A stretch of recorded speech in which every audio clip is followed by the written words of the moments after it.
Hello dear students, आज हम व्यंजन संधि के अगले भेद की तरफ चल रहे हैं।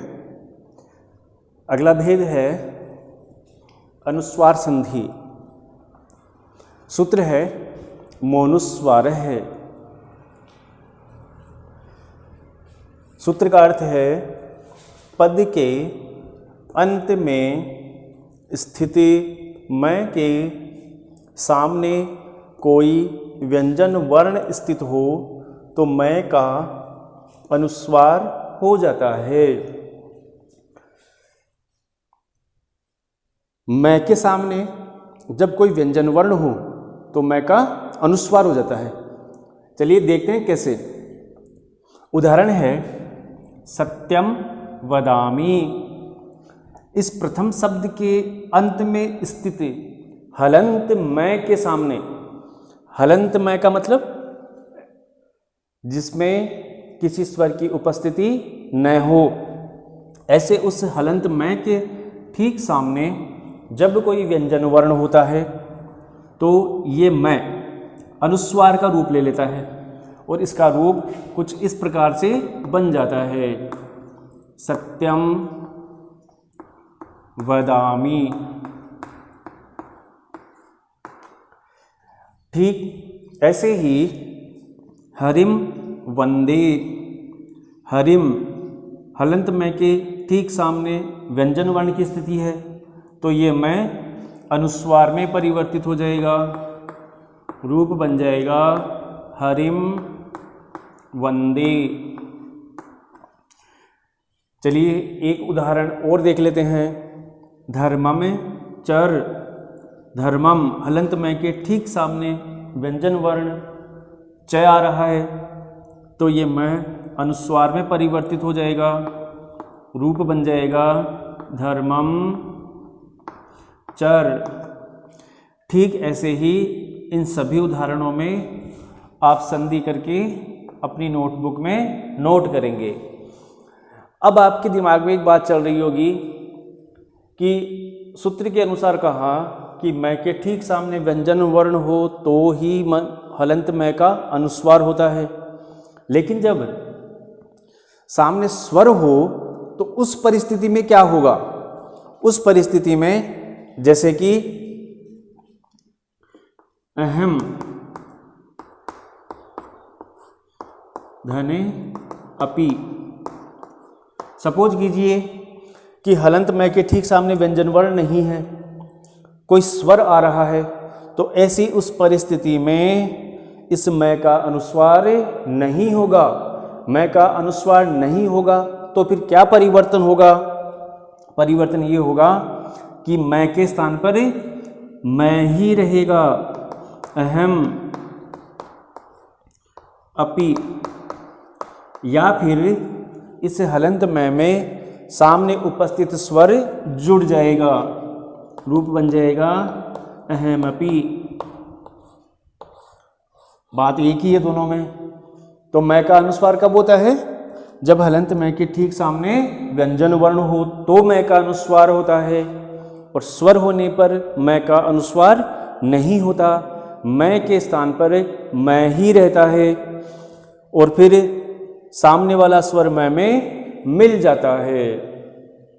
तो इस प्रकार से संधि हुई अनुस्वार संधि। उम्मीद करता हूँ यहाँ तक आप भली भांति समझ पाए होंगे। अब चलिए इसी के अगले भेद की तरफ चलते हैं। अगली संधि है परसवर्ण संधि।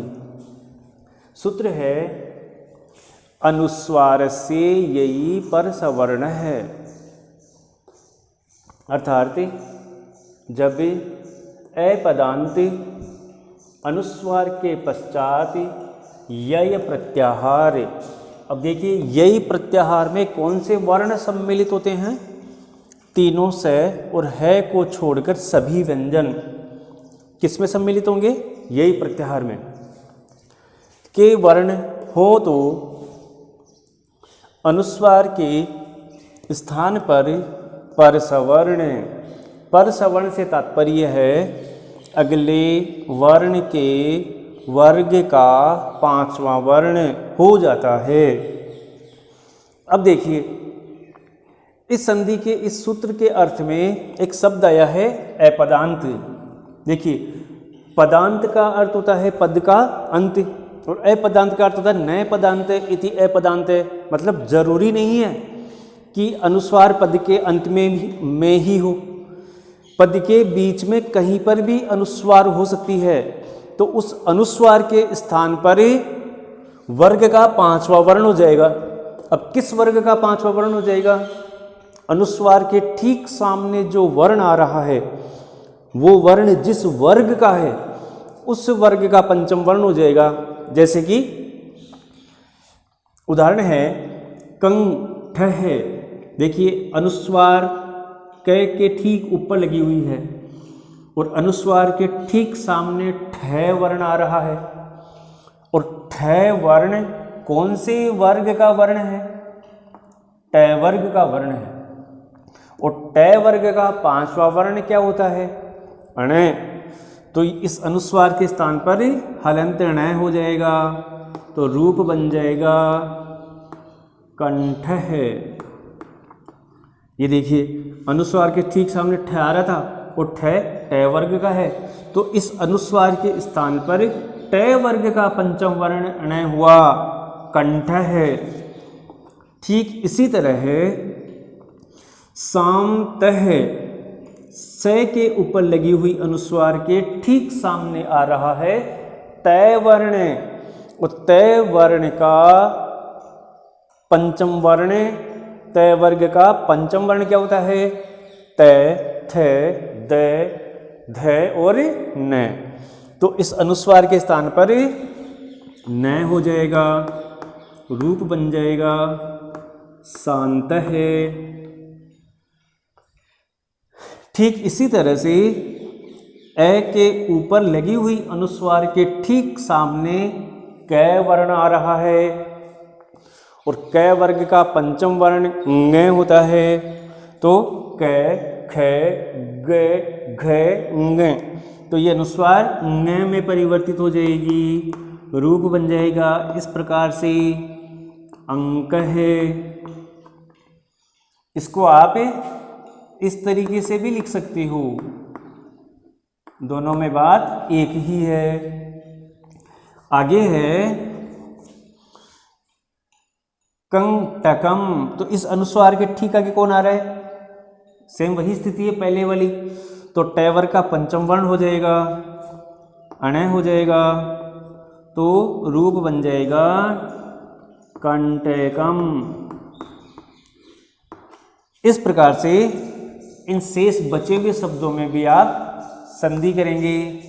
चलिए एक उदाहरण और देख लेते हैं। गुम्फित है, ग के ऊपर लगी हुई अनुस्वार के ठीक सामने फ वर्ण आ रहा है, और फ वर्ण प वर्ग का वर्ण है, तो प वर्ग का पंचम वर्ण मैं होता है। तो संधि जब करोगे तो रूप बन जाएगा गुम्फित है। ऐसे ही मुंचती, मैं के ऊपर लगी हुई अनुस्वार के ठीक सामने च वर्ण आ रहा है, और च वर्ग का पंचम वर्ण य होता है। तो जब संधि करोगे तो रूप बन जाएगा मुंचती। याद रखना ये क्वेश्चंस, ये जो इस संधि के जो नियम हैं वो कॉम्पिटिटिव एग्जाम की दृष्टि से भी महत्वपूर्ण है। अक्सर कॉम्पिटिटिव एग्जाम्स में व्याकरण की दृष्टि से अगर हम किसी शब्द को यूं का यूं लिखते हैं इस प्रकार से, तो ये शब्द अशुद्ध माना जाता है। तो फिर इसका शुद्ध रूप क्या होगा? इस अनुस्वार के स्थान पर पर सवर्ण होना चाहिए, मतलब वर्ग का पांचवा वर्ण होना चाहिए। कौन से वर्ग का पांचवा वर्ण होना चाहिए? जो वर्ण इसके ठीक सामने आ रहा है उस वर्ग का पंचम वर्ण होना चाहिए। तो पंचम वर्ण होने के बाद जो रूप बनता है कुंठा, ये शुद्ध रूप माना जाता है।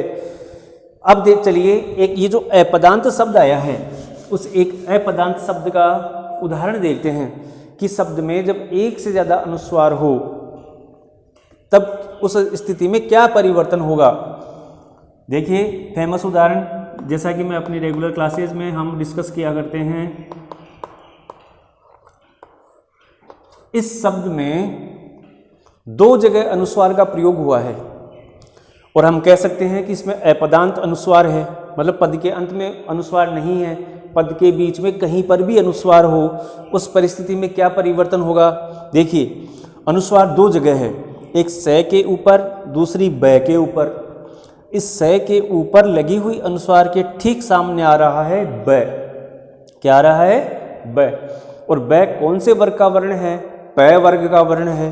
तो प वर्ग का जो पंचम वर्ण होता है वो इस अनुस्वार के स्थान पर हो जाएगा, यानी कि रूप बन जाएगा सम ब। अब देखिए ब के ऊपर भी अनुस्वार है और ब के ठीक आगे कौन आ रहा है? ध आ रहा है। और ध कौन से वर्ग का वर्ण है?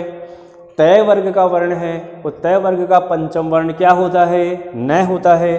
तो ब के ऊपर लगी हुई अनुस्वार न में परिवर्तित हो जाएगी और रूप बन जाएगा संबंध है। देखिए अनुस्वार 2 जगह थी और परिवर्तन 2 पंचम वर्णों में हुआ है, और वो इसलिए हुआ है क्योंकि स पर लगी हुई अनुस्वार के ठीक सामने ब आ रहा था।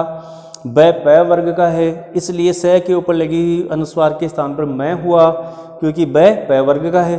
और ब के ऊपर लगी हुई अनुस्वार के ठीक सामने ध आ रहा है और ध है तय वर्ग का। तो तय वर्ग का पंचम वर्ण न होता है, तो रूप बना संबंध है।